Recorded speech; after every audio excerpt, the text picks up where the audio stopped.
নমস্কার, আচার্য শ্রী কৌশিক বলছি। সবাইকে শুভেচ্ছা এবং বড়দেরকে জানাই আমার প্রণাম। আহ, আপনাদের অসংখ্য অসংখ্য ধন্যবাদ। প্রচুর ফোন করছেন, আমার কাছে আসছেন দেখাতে, অনেকে অনলাইন প্রেডিকশন করাচ্ছেন।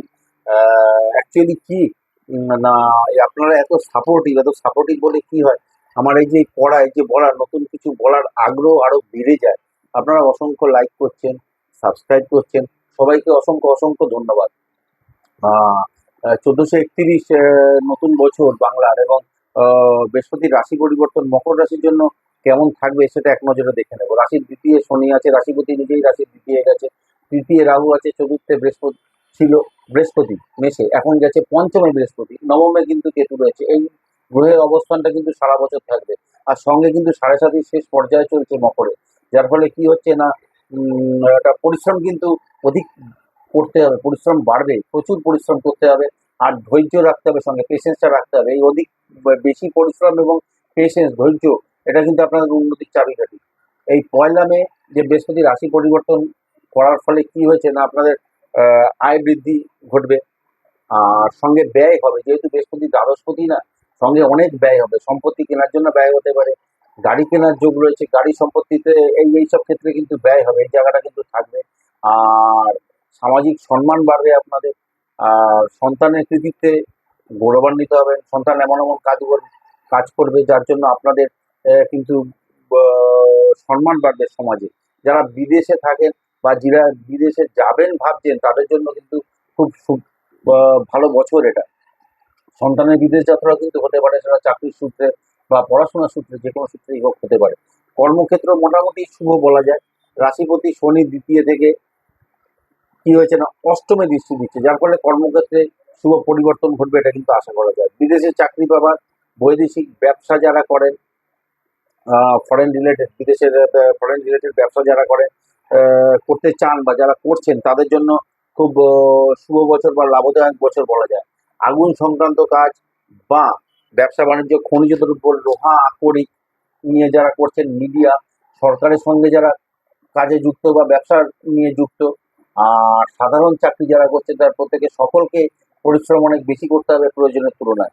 উম, আর সঙ্গে কিন্তু ধৈর্যটা অবশ্যই রাখতে হবে, পেশেন্সটা অবশ্যই রাখবেন। আর কর্মক্ষেত্রে ভাই বা ভাতৃস্থানীয় কেউ আপনার দ্বারা উপকৃত হতে পারে, এবং আপনি এই যে উপকারটা কিন্তু রিটার্ন পাবেন আপনার এই এক বছরে। আপনার একটা ভালো জায়গায় থাকতে পারবেন, এটা কিন্তু মাথায় রাখবেন এই কথাটা।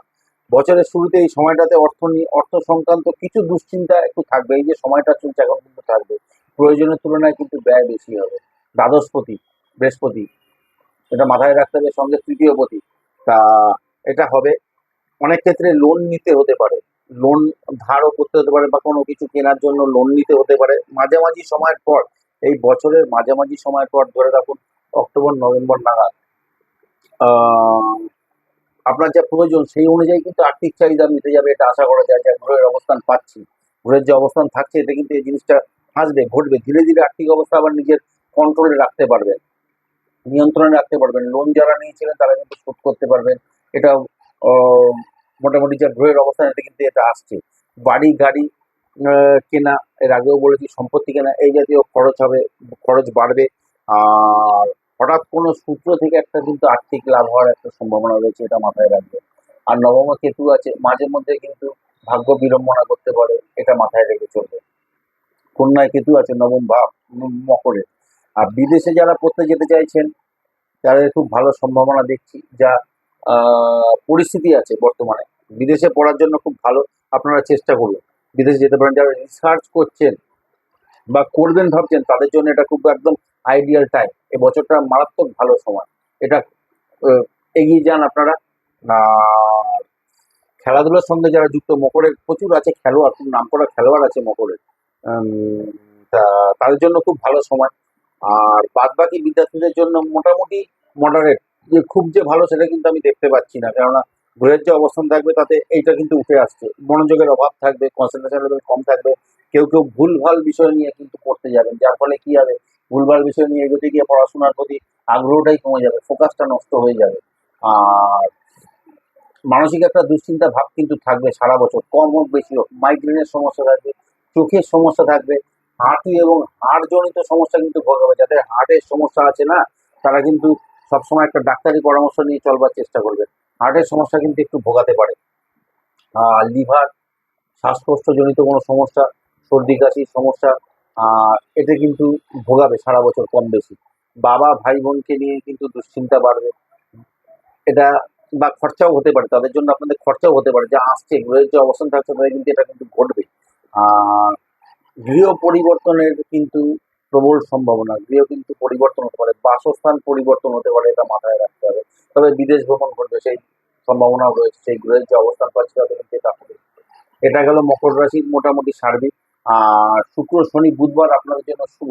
যে কোনো শুভ কাজ এইসব দিনে করলে পরে কি হবে, যে আপনার শুভ ফল পাওয়ার মাত্রাটা কিন্তু অনেকটাই বাড়বে। নীল, আকাশি, সাদা, সবুজ রঙের ব্যবহার সারা বছর বেশি করে করবেন। পাঞ্জাবি, জামা, কুর্তায় বেশি করে এই রঙগুলো ব্যবহার করলে অনেক শুভ ফল পাবেন। আর যেহেতু সাড়ে সাতি চলছে, আপনারা হনুমান চালিসা এবং প্রত্যেক শনি এবং মঙ্গলবার করে পাঠ করুন, ভালো ফল পাবেন। আর 400 গ্রাম করে ছোলার ডাল, বৃহস্পতি যেহেতু পৃথিবীর রাশিতে গেছে, দ্বাদশপতি, তৃতীয় পতিও বটে, তা 400 গ্রাম করে ছোলার ডাল প্রতি বৃহস্পতিবার যে কোনো মন্দিরে দান করুন, খুব ভালো ফল পাবেন। তা এই গেল মকর রাশির কি হবে।